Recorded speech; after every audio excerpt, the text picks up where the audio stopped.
Bonsoir à vous et bienvenue dans La France Libre, une émission proposée par le CNTF-CH. Avant de commencer, je voudrais que l'on soit pas indulgent, mais le plus objectif possible. Eh bien oui, je voudrais parler du président de la République en 2024, qui est critiqué, décrié, observé à la loupe. Mais il faut être réaliste, s'il vous plaît. Oui, le bilan n'est pas si mauvais. Avec Macron, euthanasie, avortement, inflation, point de retraite, 2 euros le litre de gasoil, vaccin efficace à 95%, valeur LGBT dès la primaire et une guerre nucléaire qui finira par une victoire française. Alors, les anti-tout, on vous entend plus, hein? C'est vous que je parle en ce moment. Le carnet à souche a été vidé, hein, de tous tes droits d'expression. Là. Bon, allez, bonsoir et bienvenue, c'est La France Libre. On y va. Bonsoir Philippe. Bonsoir également à Patrick. Bonsoir Jean-Pierre et bonsoir à Yota. Et bonsoir à vous aussi, messieurs, dames. Bonsoir à tous qui nous écoutez au présent, et comme à ceux qui sont distants. Soyez les bienvenus surtout sur le CNTF-CH. Alors, je voudrais juste pour démarrer, parler de chiffres, un petit peu de chiffres, alors qui nous viennent d'Angleterre. Ça concerne la surmortalité. Vous savez qu'il y a eu des années, notamment les fameuses années entre 20 et 24, où il y a eu d'une année sur l'autre des surmortalités par rapport à l'équivalent des années précédentes. Alors de combien? 5, 10, 30? Alors là, c'était en l'occurrence entre 25 et 30. J'ai plus les chiffres en tête. Et puis donc l'administration anglaise a trouvé que ça faisait beaucoup. Et plutôt que de trouver une raison, évidemment non, qui ne les arrangeait pas, n'est-ce pas, hein, pour trouver une raison à l'augmentation de cette mortalité, eh bien ils ont fabriqué un autre outil. Alors ne me demandez pas lequel, mais toujours est-il que cette fois ils arrivent en dessous de la ligne habituelle, c'est-à-dire il y a moins de morts qu'avant. Et ils savent pas mieux expliquer les moins de morts que les plus de morts. Donc, en fait, conclusion, quand on a un problème mathématique ou statistique, il suffit de casser l'outil, s'en créer un qui dit exactement ce qu'on a envie qu'il dise. Ça, on le savait déjà, mais c'est bien de le rappeler. Voilà, ça c'est pour l'Angleterre.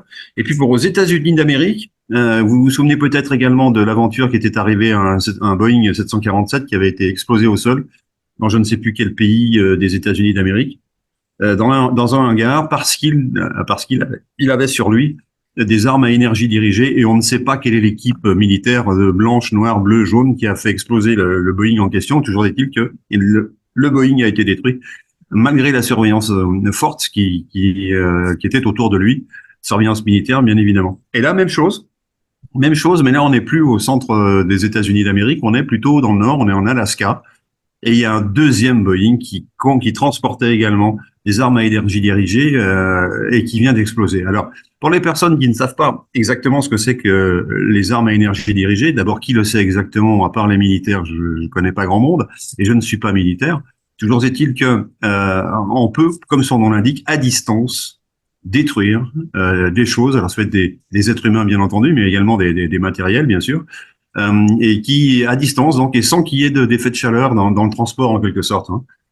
Donc c'est quelque chose d'assez connu maintenant parce qu'on en entend parler depuis plusieurs années, qui a dû être mis au point par les États-Unis d'Amérique dans les années 60-70, dont on entend parler depuis une bonne dizaine d'années déjà. Voilà. Donc pareil, les choses avancent, on voit des choses, on voit comme ça des petits endroits où les choses explosent, on ne sait pas pourquoi, on ne sait pas comment, on n'a pas trop d'explications, les médias restent muets, mais néanmoins les choses se passent. Alors je vais vous restituer un fake news.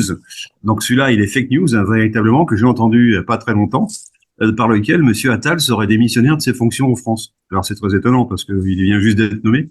Donc je pense que c'est un fake. J'espère qu'on n'aura pas à le démentir dans les heures et les jours qui viennent. Ou alors, si on le dément, eh bien, ma foi, on verra bien.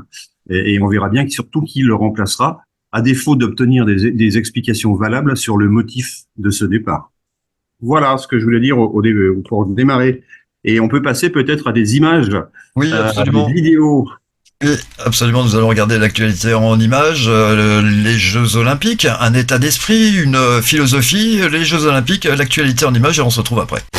6h06, le comité international olympique a donc tranché. Il n'y aura pas de cérémonie d'ouverture pour les athlètes russes et biélorusses. Ils seront pourtant bien admis cet été aux Jeux de Paris, mais sous bannière neutre, et ils ne paraderont pas sur la scène le 26 juillet prochain pour la cérémonie d'ouverture.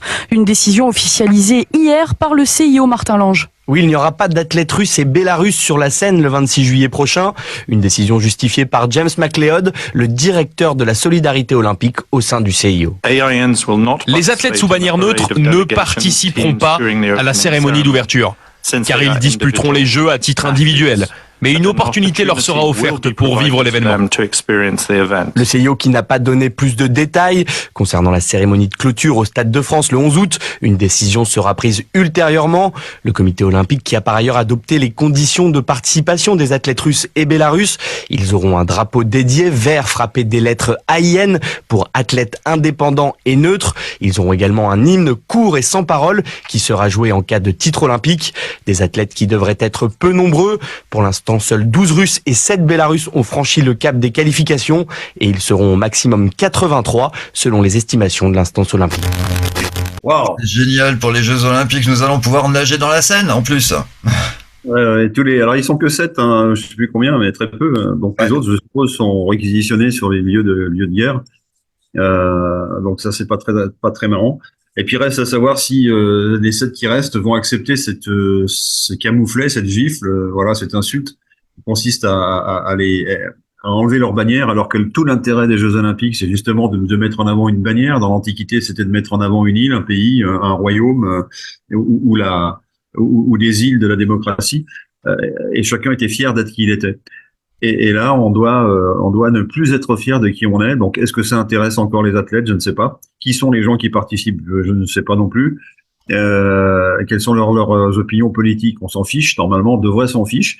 Sauf que on les oblige à ne pas s'en fiche puisqu'on les dégrade d'office en leur disant vous ne représentez aucun pays, alors que c'est fait pour ça, les Jeux Olympiques. C'est pour représenter des pays dans des Jeux. Voilà. Ça n'a donc plus de sens. Ça n'a donc plus de sens, et savoir comment Monsieur Poutine répondra à cet affront supplémentaire. On ne sait pas, peut-être ne répondra-t-il pas, on verra bien. Voilà. Alors, quel est le sujet du soir? Eh bien, nous allons parler d'un sujet en ce moment qui fait fureur. Hein, mais excusez-moi le jeu de mots, quoi. Les libertés d'expression sont-elles déjà en danger? Déjà, on l'a rajouté. Hein, mais la liberté d'expression est-elle déjà en danger? La liberté d'expression est-elle déjà en danger? Alors, on a plein d'annonces qui nous disent qu'on va être bientôt suivi à la trace, qu'il y aura des choses qu'on ne pourra plus dire, notamment lorsque l'État dira des choses concernant la médecine, tout simplement, pas simplement la vaccination, mais la médecine, donc sous l'égide de l'OMS, qui va être au-dessus des États. Et les États vont répercuter, ils vont dire voilà, ça c'est parole d'évangile.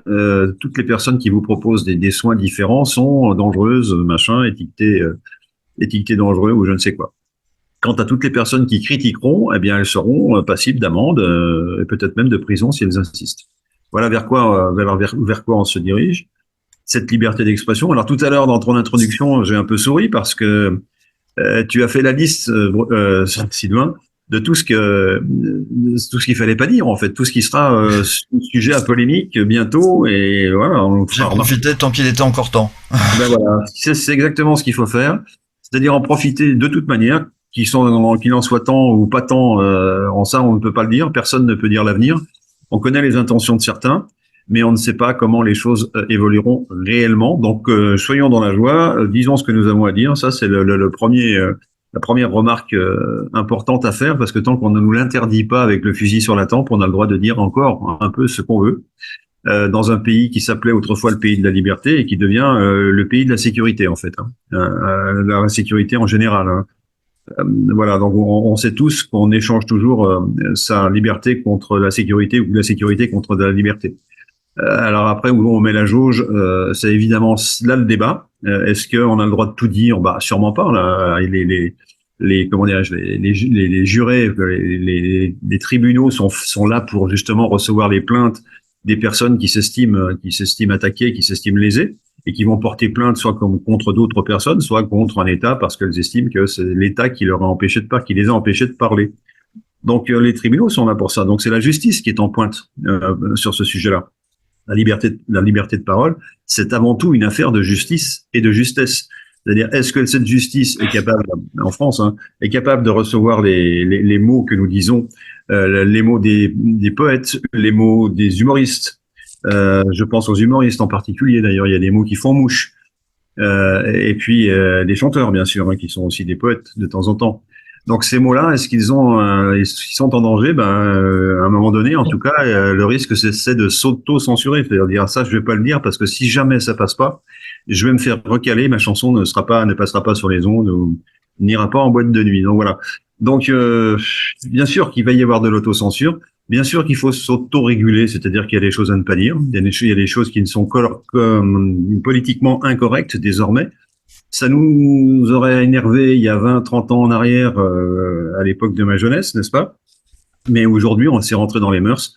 Il y a des mots qu'on ne dit plus, on les a remplacés par des expressions, que ce soit pour désigner des altérités ou des différences sexuelles ou pour que ce soit pour parler de l'informatique, ou etc.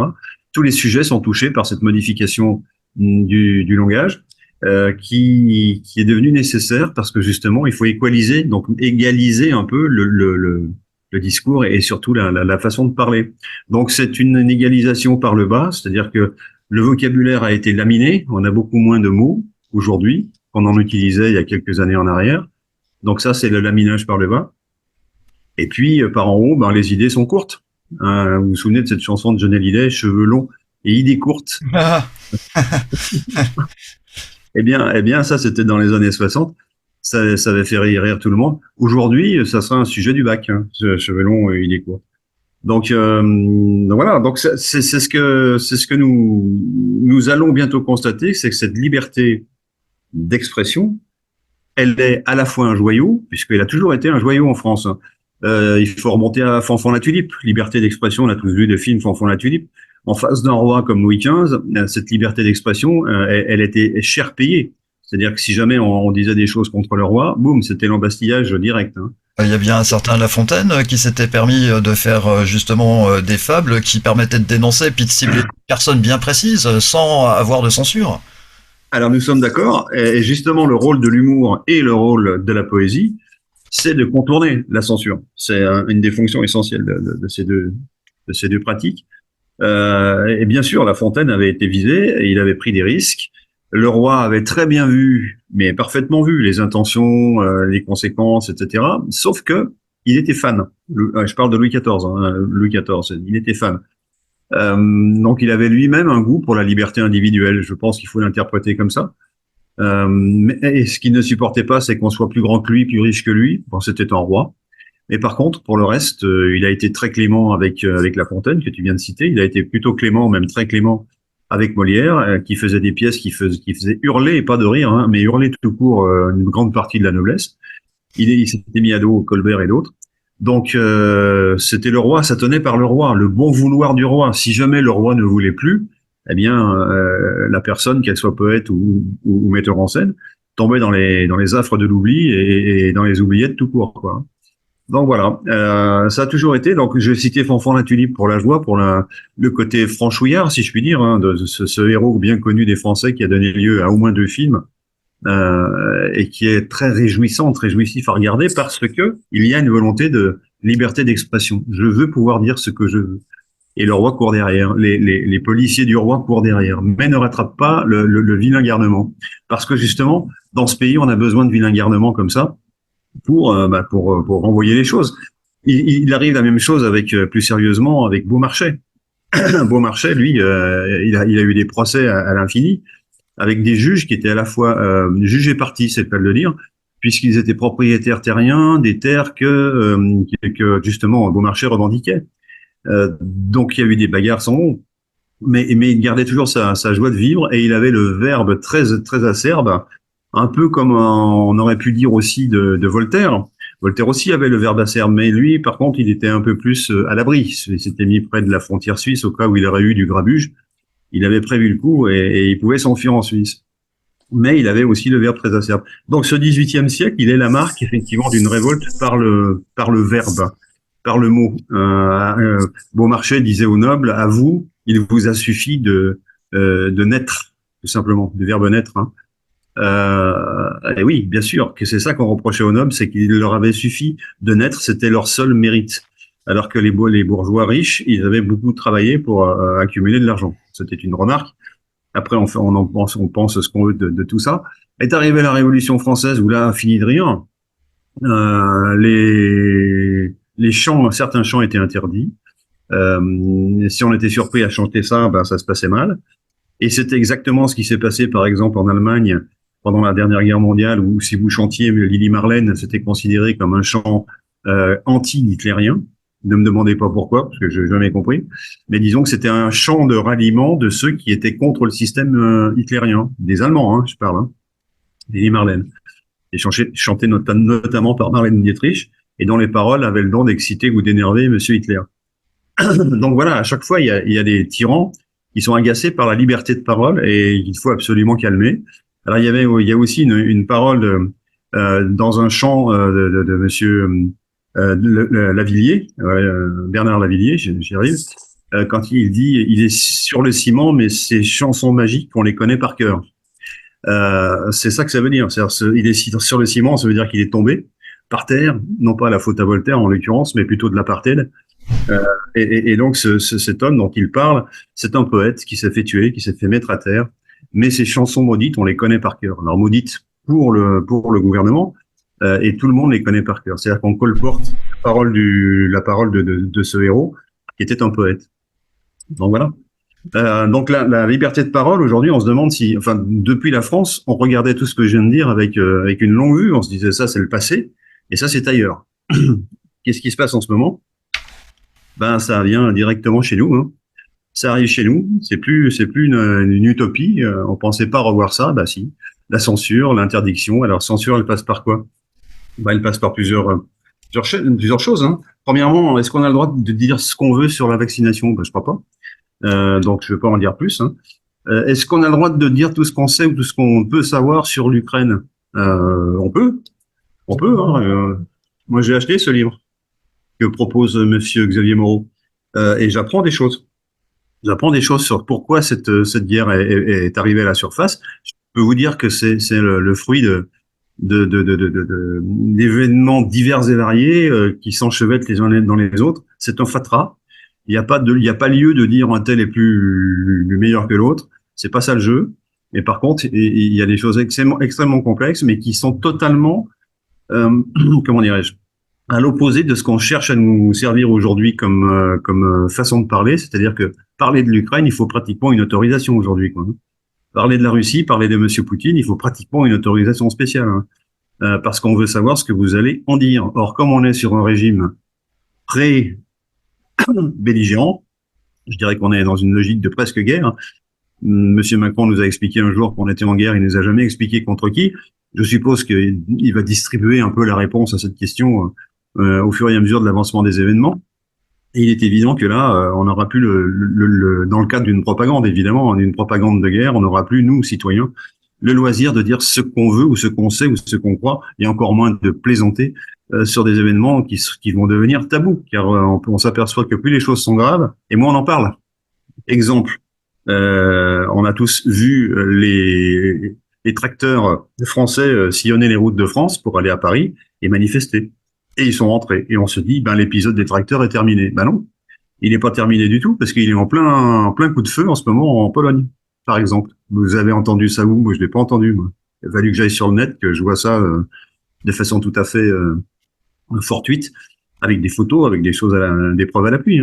Donc en Pologne, en ce moment, il y a des tracteurs qui défilent, comme ont défilé les nôtres en France. Est-ce qu'on a le droit de le dire? Visiblement, nous, oui, quand même. Par contre, les médias n'ont pas tout à fait le droit. Ils n'ont plus le droit, déjà, ceux qui sont aux ordres. Donc, la liberté de parole, elle n'est plus dans les médias. Ça, c'est déjà un premier constat.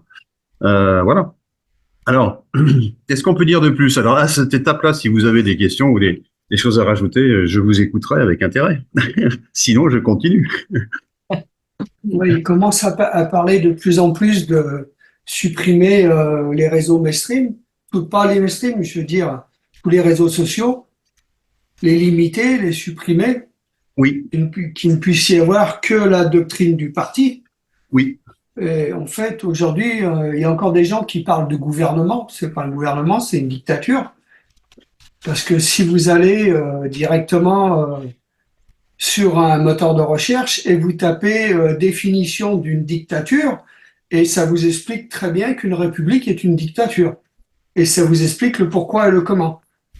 Donc, quand on en arrive là, il n'y a plus vraiment de liberté d'expression.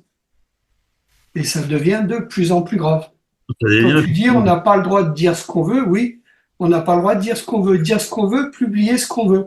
Si sur un réseau social, tu publies quelque chose qui n'est pas dans la doctrine, qui est opposé à ce qui est autorisé, automatiquement, il y a des logarithmes, algorithmes.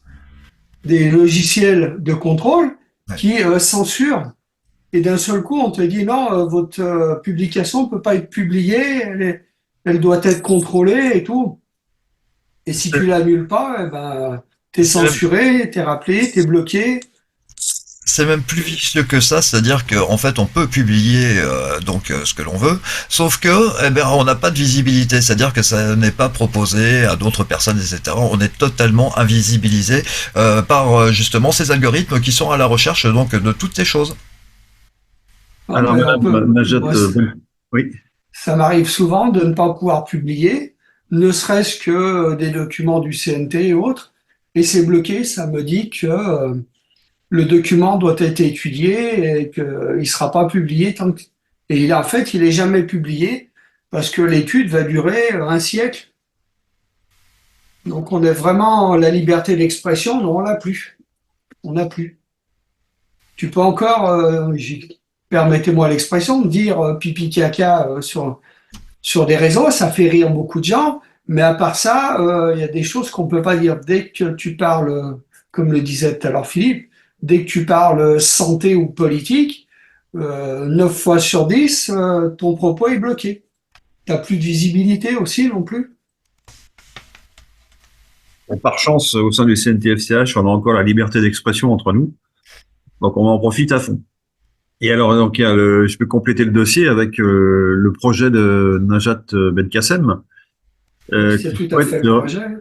Ouais, qui souhaite réduire à 3 gigas, 3, quelque chose gigas, la bande passante disponible par personne, par semaine, je suppose. Donc, en fait, pour t'éviter de parler, on t'étrangle. On prend le larynx et on serre, quoi. Voilà, ça revient à ça, quoi. Donc ça, c'est vraiment travailler sur la source. Et c'est une action qui est préjudiciable à la santé intellectuelle d'un peuple, à la circulation des informations, alors qu'Internet est justement un outil qui est né pour à fluidifier l'information et la multiplier. Là, on nous propose de la réduire, soi-disant parce qu'il n'y a pas assez de bande passante ou qu'il y a trop de gens sur Internet. Bien sûr, toujours pour des raisons soit de sécurité, soit d'argent, auxquelles on ne croit pas plus à l'une qu'à l'autre, quoi. Voilà. Alors, après, quand on a la liberté d'expression, est-ce qu'on peut parler des événements importants, comme par exemple tout ce qui se passe en Ukraine, évidemment, hein. Non. Quelle est notre position à nous, par exemple? Quelle est la position du CNTFCH par rapport à ce qui se passe en Ukraine? Bon, d'abord, on n'a pas tous les tenants et les aboutissants, ça c'est sûr. Deux, quand on les a, on s'aperçoit que c'est pas du tout en conformité avec le discours officiel. Donc, on découvre des choses grâce à Internet, toujours, hein. Chaque fois qu'on désigne les sources, on est dit oui, mais ça c'est des sources, c'est des conspis, c'est des gens qui bientôt n'auront plus le droit de s'exprimer sur Internet. Donc comment voulez-vous qu'on se fasse une opinion d'une guerre dont on va tout nous cacher? Et moi je me souviens dans mon enfance des comment appelait-on ça, des reportages télévisuels sur le journal qui à l'époque passait, je crois, à 7h30 du soir, de mémoire, hein.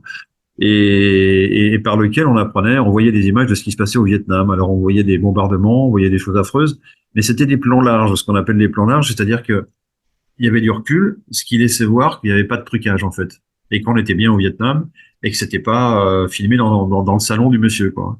Aujourd'hui, c'est l'inverse. Aujourd'hui, plus l'action est dangereuse et chaude, hein, si je puis dire, d'un point de vue militaire, et plus on a affaire à des caméras qui sont en fait des téléphones, avec un champ visuel extrêmement court. Ça peut être filmé dans votre salon, hein, sans aucun problème, hein. Je mets un casque, je me fais passer pour un Russe, il n'y a pas de souci, ou pour un Ukrainien, hein. Et c'est à ça qu'on assiste, c'est à ce maquillage de la réalité, au fur et à mesure que la vérité disparaît et qu'il est important que nous soyons nourris avec des choses qui ne sont pas vraies. Voilà. Donc c'est ça qu'il faut pouvoir manifester. Voilà, donc y a-t-il d'autres choses à dire, peut-être Jean-Pierre? Beaucoup de ces reportages, c'est du cinéma. Oui. C'est du cinéma, hein. C'est écrit, filmé dans des studios de cinéma. C'est ni plus ni moins Hollywood. On nous fait croire que il y a des choses énormes, mais en fait, il n'y a rien du tout. C'est tout publié dans des studios, il n'y a rien de réel. C'est de la propagande, tout simplement. Souvenez-vous, au début de cette fameuse, terrible pandémie, il y avait des gens qui tombaient en Chine. C'était absolument vrai. On a vu les images, ils tombaient, boum, hop, c'était vrai. Ben oui, oui, oui, ça avait l'air vrai en tout cas. Oui, oui, alors, ils étaient bien Je payés. trompe l'algorithme. J'ai réussi à tromper l'algorithme. Alors dans tout ça, on a une armée française qui est très ballottée, hein, évidemment. Hein. Ça aussi, ça fait partie des sujets importants. Euh, Elle a su dire non à plusieurs reprises, au moins à 2 reprises, à l'exécutif. Est-ce que ça va conduire vers une décision et dans ce cas-là donc un putsch, disons les choses. Est-ce que l'armée française a une tradition putschiste? Non. Donc comment ça va se passer? Je ne sais pas. Mais l'armée française, elle a conservé dans la mémoire, non pas collective française, mais dans la mémoire des autres peuples qui ont eu affaire à elle. Alors c'est très varié, c'est très variable, mais il y a toujours une constante. C'est le courage des militaires. Et par rapport aux autres armées auxquelles on ne demandait pas ce type de sacrifice. Et là, je suis un peu solennel parce que je suis tombé sur un reportage qui parlait de la guerre de Corée, pas de la guerre d'Indochine, hein, la guerre de Corée en 1950-55, et dans laquelle il est fait allusion à un corps expéditionnaire français qui a représenté une tête d'épingle dans la masse dans la masse des belligérants. Et malgré ça, ils ont réussi à faire parler d'eux en bien. Et ils ont fait des trucs extraordinaires face à une armée chinoise, en l'occurrence, qui s'était mobilisée avec plus d'1 million d'hommes. Les Américains qui reculaient car ils n'avaient pas du tout anticipé ce type de flot humain, armés, alors de briquet de broc, mais armés quand même. Et les Français ont fait des merveilles du militairement parlant. Et la Corée a été probablement, la Corée du Sud a été à ce moment-là probablement sauvée d'une catastrophe bien plus grande grâce à ce petit corps expéditionnaire français. Donc de temps en temps, il faut faire cocorico. Surtout que ce sont des choses récurrentes dans l'histoire. Cette histoire, je ne la connaissais pas. J'en connaissais une autre qui s'appelle Cameron, qui est celle de la Légion étrangère au Mexique, qui avait aussi fait parler d'elle dans un acte héroïque. Bon, il y a plusieurs comme ça en Afrique aussi. On va pas faire tout le défilé, mais la tradition française, c'est l'acte d'héroïsme qui avait un peu disparu, et donc on avait un petit peu tendance à se faire prendre pour des bonnets.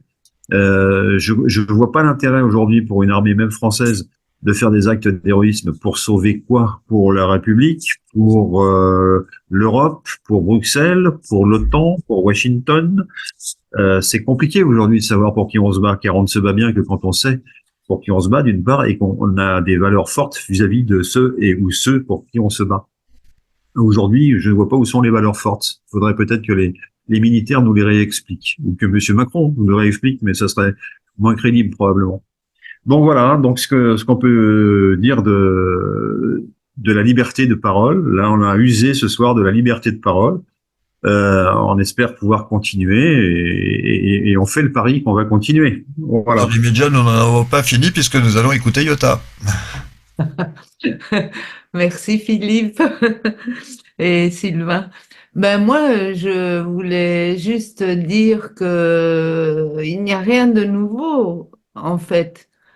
Quand on regarde l'histoire et donc qu'on repart de nouveau dans cette ancienne démocratie athénienne, depuis le jour donc en 322 où le citoyen a été attaqué et n'existe plus, donc il passe de citoyen à sujet.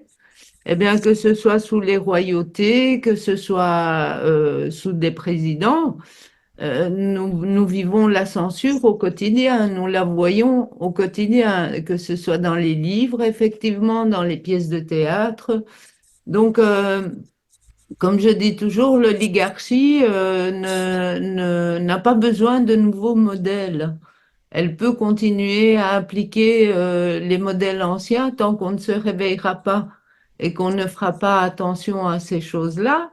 Eh bien, elle va en profiter et ça fait 2500 ans que, à travers l'histoire, et nous avons quand même pléthore d'exemples où la parole est censurée, où un être humain est censuré, et donc voilà, encore une fois, c'est sous quel système nous vivons. et comment ce système nous influence et quelle liberté il nous donne. Voilà, les amis. Jean-Pierre. Excellent. Ouais, à moins que Jean-Pierre veuille dire quelque chose.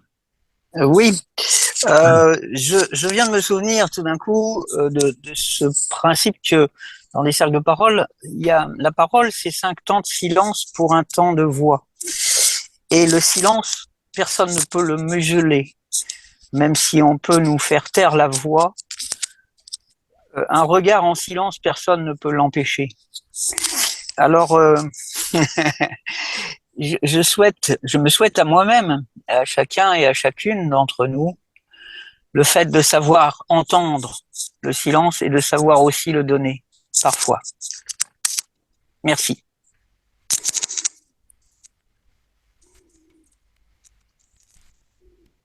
Alors, comment ça s'organise? Je ferai une coupe, hein, vous inquiétez pas. Voilà, ça fait partie du jeu, Mais sinon. non, c'était bien ce silence. Ah, très bien. En réponse Je couperai ça alors. Il peut pas être censuré? Ah chiche, mais moi je le laisse, il n'y a pas de souci. Messieurs, dames, regardez, voilà, vous êtes dans le off de la France Libre. Voilà comment ça se passe. Exactement. Voilà, dans le montage, tu feras un blanc. Ah non, non, je fais pas de montage, je laisse ça comme ça, voilà, tel quel. De toute façon, c'est la fin de l'émission, on aura le plaisir de se retrouver d'ici 48 heures. Excellente soirée à vous. Merci Philippe, merci Patrick, merci Jean-Pierre, merci Yota. Une façon de vous prouver comme quoi nous avons la parole libre, voilà, tout simplement. Excellente soirée, rendez-vous dans 2 jours. Merci à tous.